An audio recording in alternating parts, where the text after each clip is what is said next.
মহিলা মা বোনেরা, ঘুম থেকে উঠে ফজরের পর যদি দুইটি শব্দের জিকির করতে পারেন, আর এই জিকিরগুলা কোরআনে আছে, এই জিকিরগুলা করার সাথে সাথে আল্লাহ তাআলা কপাল খুলে দিবেন, এত পরিমাণে সম্পদ আর রিজিক দিবেন।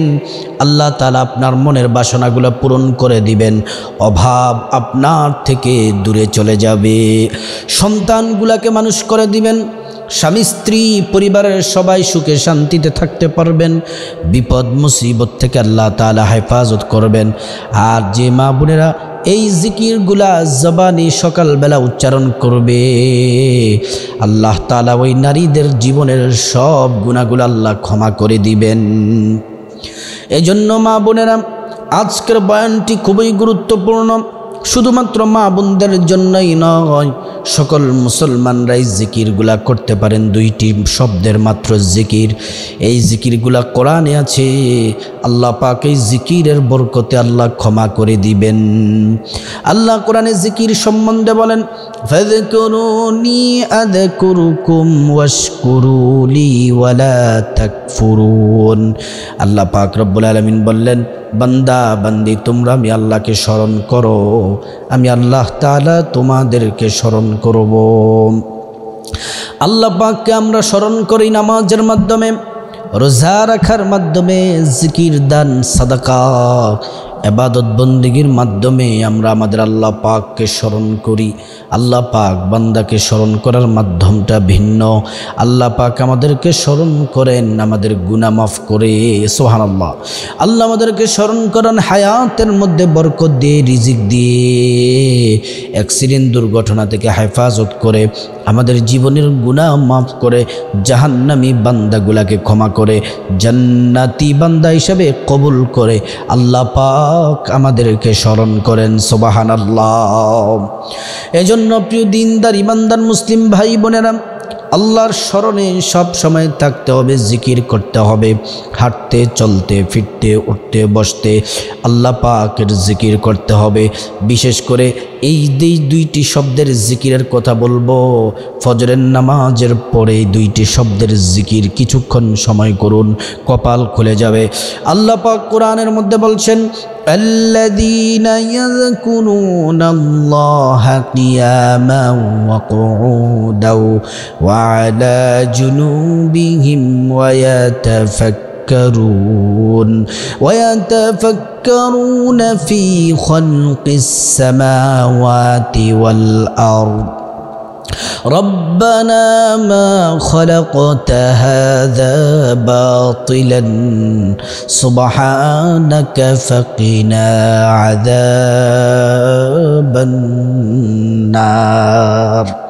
আল্লাহ রাব্বুল আলামিন বললেন, ও দুনিয়ার মানুষ শোনো, আল্লাহ তাআলা বলছেন, আল্লাযীনা ইয়াযকুরুনাল্লাহ, আল্লাহকে তোমরা স্মরণ করো, জিকির করো, কিয়ামা দাঁড়িয়ে দাঁড়িয়ে স্মরণ করো, ওয়া কুউদা বসে বসে জিকির করো, ওয়া আলা জুনুবিহিম শুয়ে শুয়ে আল্লাহ পাকের জিকির করো, ওয়া ইয়াতাফাক্কারুনা ফি খালকিস সামাওয়াতি ওয়াল আরদ, এবং আসমান নিয়ে চিন্তা করো, জমিন নিয়ে গবেষণা করো। আমি আল্লাহ তাআলা কোনো খুঁটি ছাড়া বিশাল আসমানটাকে কিভাবে দাঁড় করিয়ে রেখেছি, এবং এই জমিনটাকে পাহাড় দিয়ে, সমুদ্র দিয়ে, গাছপালা তরুলতা দিয়ে কেমন করে কত সুন্দর করে বিস্তৃত করেছি। আল্লাহ পাক রব্বুল আলামিন বললেন, ও দুনিয়ার মানুষ এগুলা নিয়ে চিন্তা করো। রব্বানা মা খালাকতা হাযা বাতিলা, আমি আল্লাহ কোনো কিছুই অনর্থক সৃষ্টি করি নাই। ফাকিনা আযাবান নার, এবং জাহান্নামের আগুন থেকে আমি আল্লাহ তাআলার কাছে তোমরা মুক্তি চাও।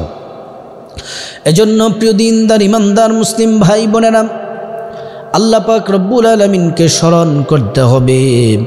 আরেকটা আয়াত আল্লাহ বলছেন সূরাতুল আহজাবে, ইয়া আইয়ুহাল্লাযীনা আমানু যকুরুল্লাহা যিকরান কাসীরা ওয়াসাব্বিহুহু বুকরাতাও ওয়া আসীলা। আল্লাহ পাক রব্বুল আলামিন বলেন, হ্যাঁ ইমানদারেরা উযকুরুল্লাহ, আল্লাহ পাকের জিকির করো, যিকরান কাসীরা, কম কম নয় বেশি বেশি করে জিকির করো। ওয়াসাব্বিহুহু, পবিত্রতা ঘোষণা করো। ওয়াসাব্বিহুহু বুকরাতা ওয়া আসীলা, সকাল সন্ধ্যায় রাতে সর্ব অবস্থায় আল্লাহকে স্মরণ করো। সুবহানাল্লাহি ওয়া বিহামদি। এজন্য প্রিয় দিনী ভাই ও বোন, মহিলা মা বোনদেরকে বলছি, আমার মুসলিম ভাইদেরকে বলছি, ফজরের নামাজের পরে 2টি শব্দের জিকির করবেন। তার আগে অবশ্যই ফজরের নামাজ পড়তে হবে। ফজরের নামাজ পড়া হচ্ছে ফরজ। ফজরের নামাজ 4 রাকাত, 2 রাকাত সুন্নাত, 2 রাকাত ফরজ। আল্লাহর রাসূল বললেন, নবীজির স্ত্রী বর্ণনা করেন হাদিসটি, রাসূল করিম সাল্লাল্লাহু আলাইহি ওয়াসাল্লাম জানিয়েছেন, ফজরের 2 রাকাত সুন্নতের এত দাম, এত মর্যাদা, যে ব্যক্তি ফজরের 2 রাকাত সুন্নত আদায় করলো, দুনিয়া এবং দুনিয়ার মধ্যে যা কিছু আছে সব থেকে মূল্যবান আর সব থেকে দামি হলো ফজরের 2 রাকাত সুন্নাত। সুবহানাল্লাহি ওয়া বিহামদিহি। আল্লাহর হাবিব সাল্লাল্লাহু আলাইহি ওয়াসাল্লাম আরো বলেন, যে ব্যক্তি ফজরের নামাজ আদায় করলো, 4 রাকাত ফজরের নামাজ পড়লো, আল্লাহ পাক তার জিম্মাদার, তার দায়িত্ব আল্লাহ পাক গ্রহণ করেন। তার কোনো বিপদ হবে না, মুসিবত হবে না, টেনশন হবে না। আল্লাহ পাক রব্বুল আলামিন সকল বিপদ থেকে আল্লাহ তাআলা কুদরতিভাবে হেফাজত করবেন। সুবহানাল্লাহি ওয়া বিহামদি।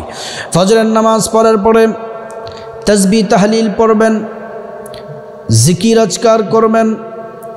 যেই 2টি জিকির সূরাতুল ইখলাসের মধ্যে জিকিরগুলা আছে, আমি আগে সূরাতুল ইখলাসটা আপনাদেরকে পড়ে শোনাই। বিসমিল্লাহির রহমানির রহিম। কুল হুয়াল্লাহু আহাদ, আল্লাহুস সামাদ, লাম ইয়ালিদ ওয়া লাম ইউলাদ ওয়া লাম ইয়াকুল লাহু কুফুয়ান আহাদ। কুল হুয়াল্লাহু আহাদ, হে হাবিব আপনি বলুন, আমি আল্লাহ একক। আল্লাহুস সামাদ, আমি আল্লাহ তাআলা অমুখাপেক্ষী, আমি আল্লাহ তাআলা অমুখাপেক্ষী। লাম ইয়ালিদ ওয়া লাম ইউলাদ, আমি আল্লাহ কাউকে জন্ম দেইনি এবং কারো হতে জন্মগ্রহণ করিনি। ওয়া লাম ইয়াকুল লাহু কুফুয়ান আহাদ, এবং আমি আল্লাহর সমকক্ষ কেউ নেই। সুবহানাল্লাহি ওয়া বিহামদি। এই হচ্ছে সূরাতুল ইখলাসের তরজমা। যেই 2টি জিকির ফজরের পরে করবেন, একটি হলো আল্লাহ পাকের জাতি নাম। সূরাতুল ইখলাসের 2 নম্বর আয়াতের মধ্যে 2টা জিকির আছে। আল্লাহ, 1 নম্বর জিকির হচ্ছে আল্লাহ, আরেকটি হচ্ছে সমাদ, আল্লাহুস সমাদ।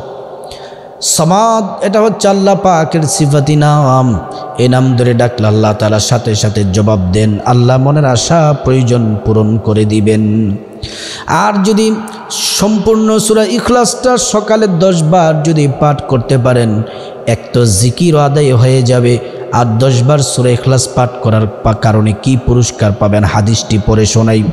মান ক্বারাআ সূরাতুল ইখলাস 10 মাররাত বানাল্লাহু লাহু বাইতান ফিল জান্নাহ, যে ব্যক্তি সূরাতুল ইখলাস 10 বার পাঠ করবে, আল্লাহ পাক তার জন্য জান্নাতে একটি বিল্ডিং তৈরি করে দিবেন। দুনিয়ার বিল্ডিং হবে রড, সিমেন্ট, বালি ইত্যাদি দিয়ে, জান্নাতের বিল্ডিং হবে স্বর্ণ, মণি, মুক্তা, হীরা, জমরুদ, মেশকা, আম্বর দিয়ে। সুবহানাল্লাহি বিহামদি। আল্লাহ পাক সকল মা বোনদেরকে ফজরের নামাজের পর এই 2টি শব্দের জিকির করার আল্লাহ তাআলা তৌফিক দান করুন।